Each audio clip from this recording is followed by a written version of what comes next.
दर्शक बिन नमस्ते। मैं शेफ महेश शाह और जो आज का सीरीज़ है मैं वो टेस्ट ऑफ मिथिला लेकर आया हूँ। और जो आज मैं टेस्ट ऑफ मिथिला के बारे में जो बात करने जा रहा हूँ, आज मेरा सीरीज हिंदी में होगा। और क्योंकि और जो हमारा गेस्ट है और जो हमारा अतिथि है, his one fine art and his Seema Sharma from PhD, and she is from Banaras, associate professor of our TU also and Central Department of Fine Art in Nepal. Ma'am नमस्ते, स्वागत है आपका प्रोग्राम में।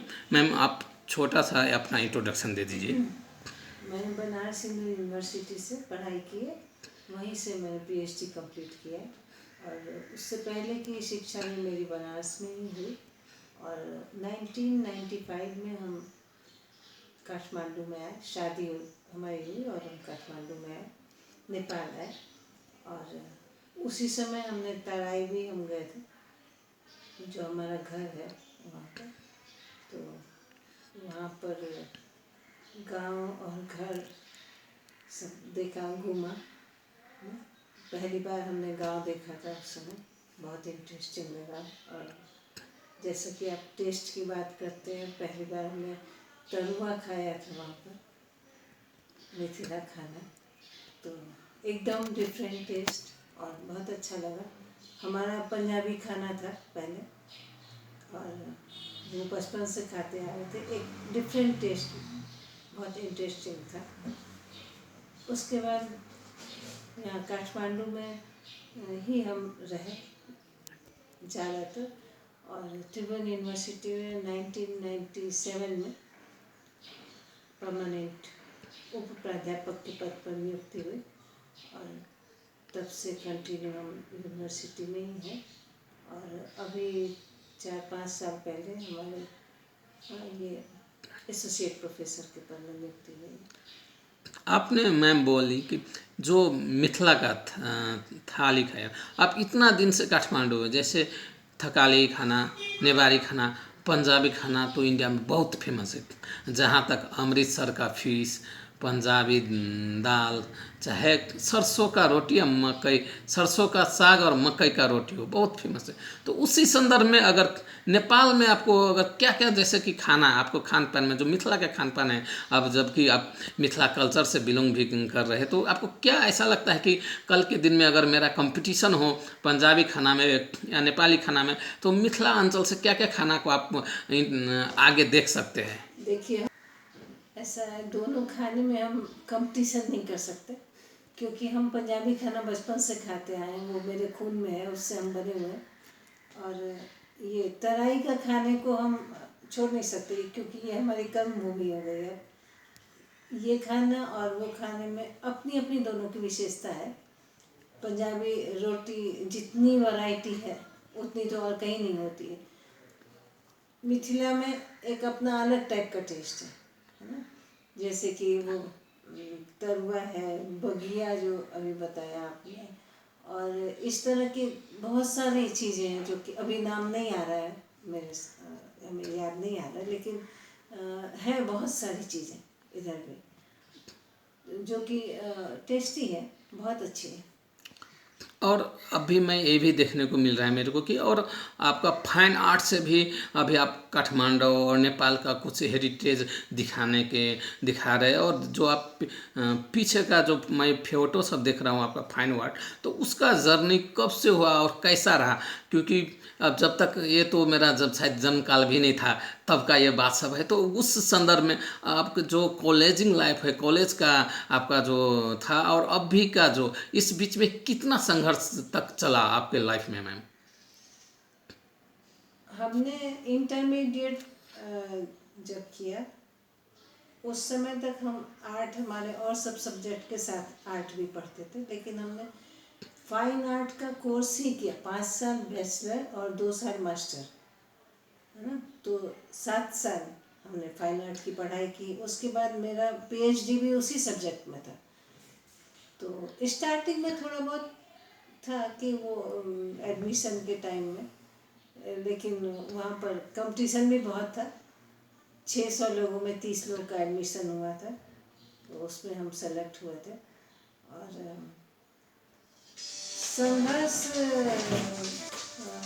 कुछ बाद में तो ऐसा कुछ संघर्ष नहीं करना पड़ा, क्योंकि घर में सपोर्ट करते ही थे सब लोग।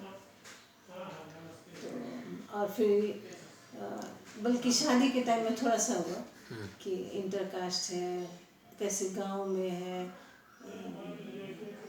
इंटरनेशनली है, हम लोग का अपना कुछ नहीं मिलता है, खान पान, वेशभूषा, रहन सहन सब एकदम अलग है, कैसे एडजस्ट कर सकती हो।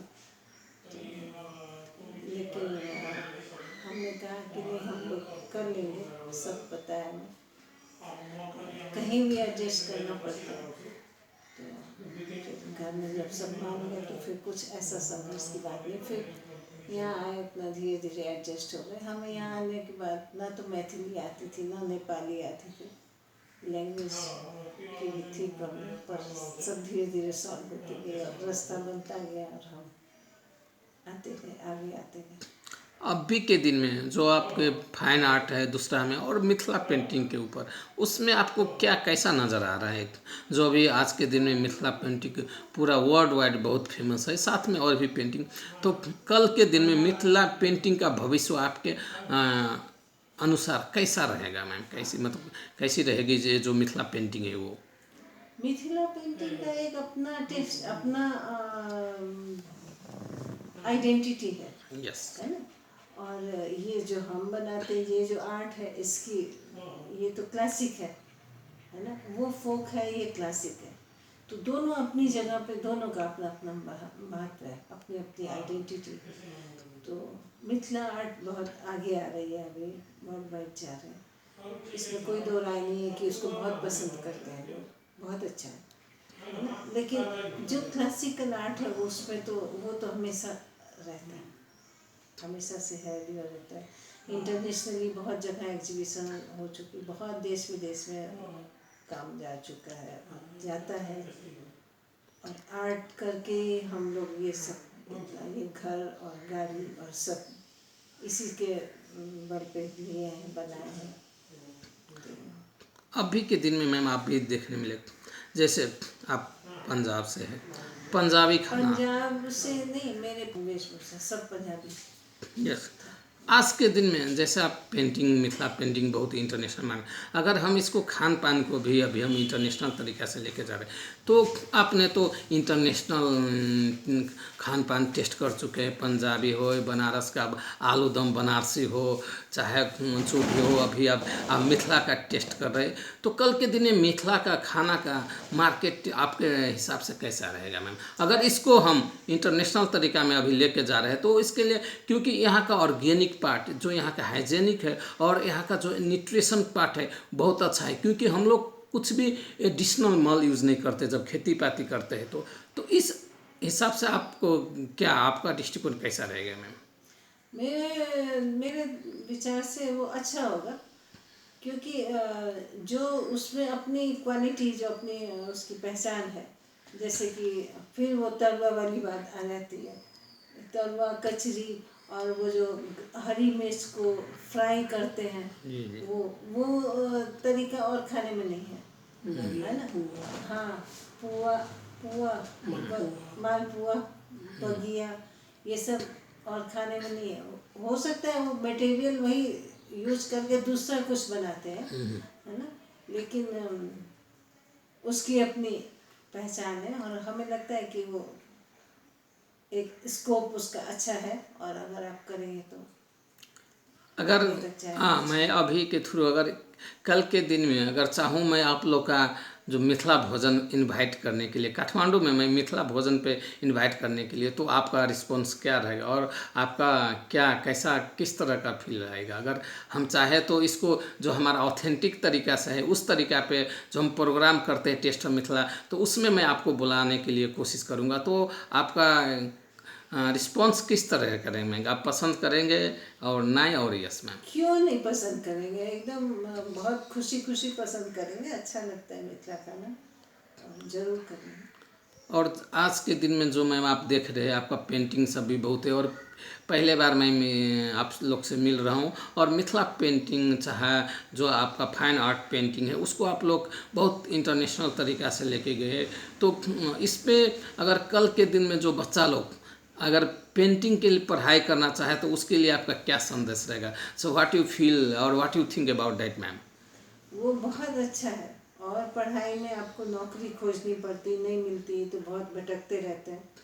लेकिन ये फाइन आर्ट एक ऐसा सब्जेक्ट है, इसको जब कोई कर लेता है, सीख लेता है जब अच्छे से, तो उसको नौकरी के लिए बहुत भटकना नहीं पड़ता है, एंड क्योंकि दिस उसके इज हाथ में शिप रहता है। And this is a hand skill course also skill ma'am. है, या स्किल है। तो वो काम अपना करके आप ठमेल में देखिए भरा पड़ा है। वो सब सर्विस नहीं करते, काम करते हैं, देते हैं, पैसा लेते हैं। तो इसका स्कोप तो बहुत है, बहुत अच्छा स्कोप है।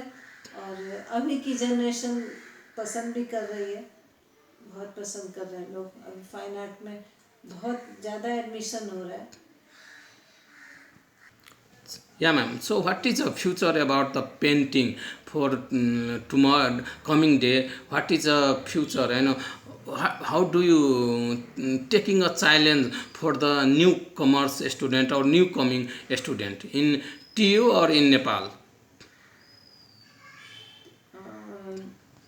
Internationally, painting is very scopeful subject, Okay. and Nepal में भी बहुत अच्छा है, ऐसा नहीं, नेपाल में भी बहुत स्कोप है इसका। और लोग बहुत अच्छे अच्छे आर्टिस्ट निकल रहे हैं। हम ही लोगों के अंडर में से बहुत सारे निकले हैं आर्टिस्ट, इतने ज़्यादा कि वो साल में कितना पैसा कमा रहे हैं, घर बना रहे हैं, सब कर रहे हैं। तो इसका स्कोप तो बहुत अच्छा है। और बस Yep. हम चाहते हैं कि घर के लोग सपोर्ट करें सब इस फाइन आर्ट के लोगों को। और इसी के साथ मैं डॉक्टर सीमा शर्मा साहब और एसोसिएट प्रोफेसर इन TU, सब नमस्ते। धन्यवाद और नमस्कार।